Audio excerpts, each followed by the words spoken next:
Apply graphite onto the back of your A4 template, only going over the lines that need to be traced. Place it on your template board with the shape facing up and the graphite touching the board. Secure the A4 template to the board using 2 pieces of masking tape. Using a ruler, make sure your lines are straight. Go over the lines with a biro pen.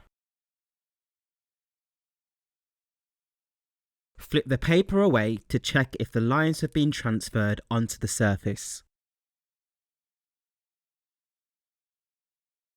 Using a ruler, make sure the lines are straight. If the lines are too faint to see, go over them with a pencil.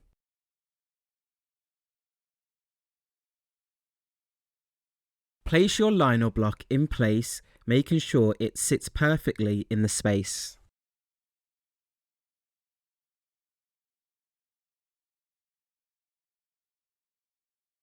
Small strips of cardboard, no taller than the block, can be stuck onto a larger piece of cardboard to create wedges that hold the block in the right place. A registration sheet is the most important tool when making reduction prints, as each layer needs to sit in the same place on the paper. Create your own registration sheet to identify where the block needs to sit to ensure the print is registered correctly.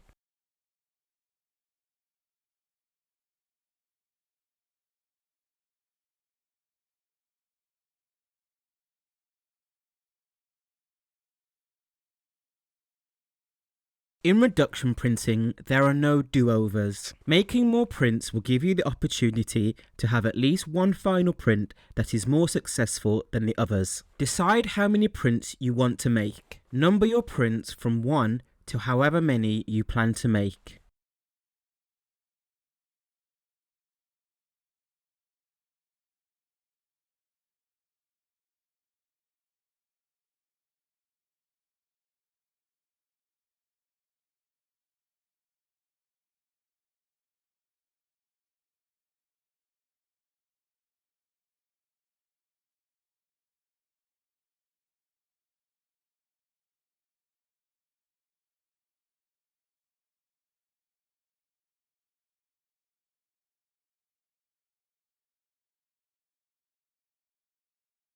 Set up your printing area in an organised way and try to keep the ink in one place. Spread the ink to the width of your ink roller with a tool.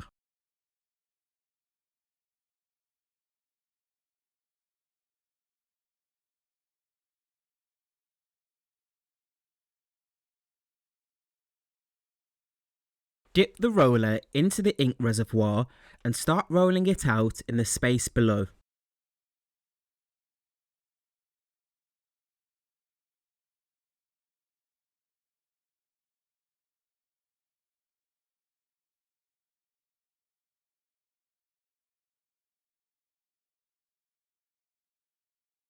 If there is too much ink on the roller, it will take on an orange peel texture. If this is the case, remove excess ink from the slab and roll it out again. If your ink is rolled out correctly, it will take on the appearance of sandpaper.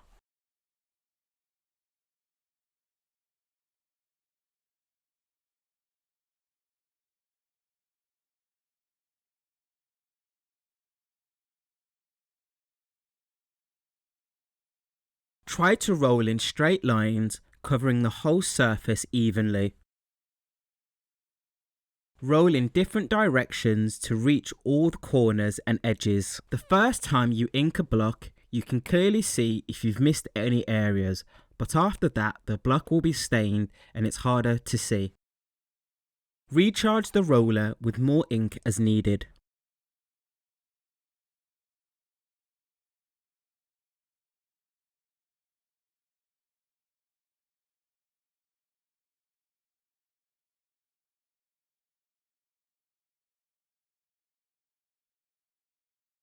Place the inked block in position. Make sure you don't put your fingers in the ink.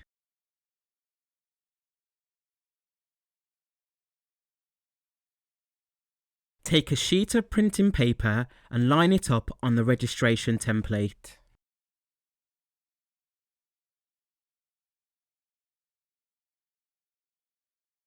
Fix it into place with 2 pieces of masking tape.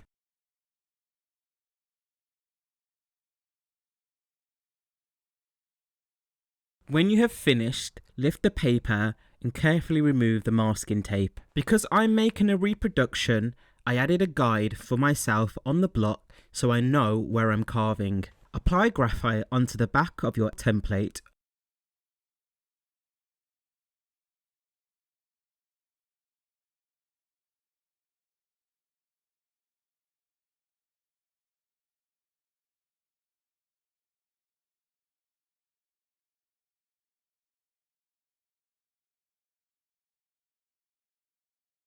Secure the template to your lino block using masking tape.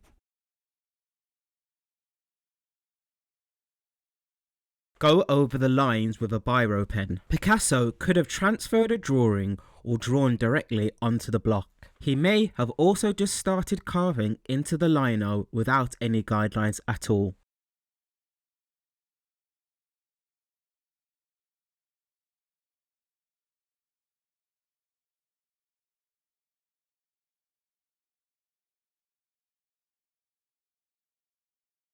Lift the image template to check the whole design has been transferred.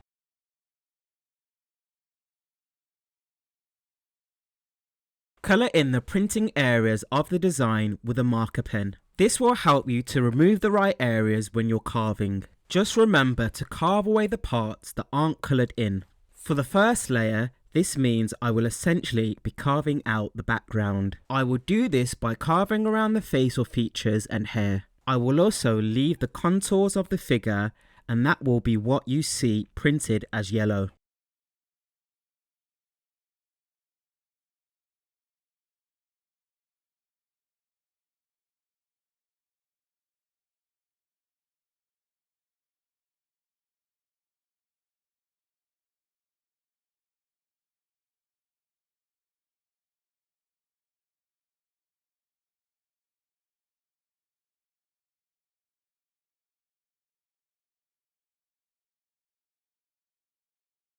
At this point, I also like to rub the marker lines with a little methylated spirit or acetone to remove excess ink, as it sometimes transfers when you first print. If you are going to use methylated spirit or acetone, do so in a well-ventilated area away from open flames, and wear goggles and disposable gloves.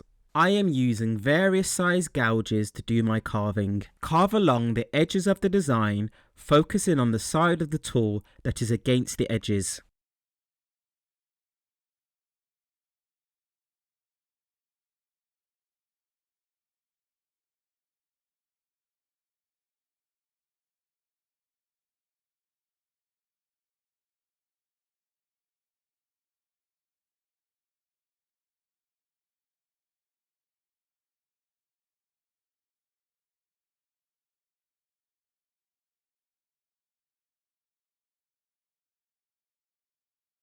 It's always easiest to do the edges first and then clear away the bit next to it.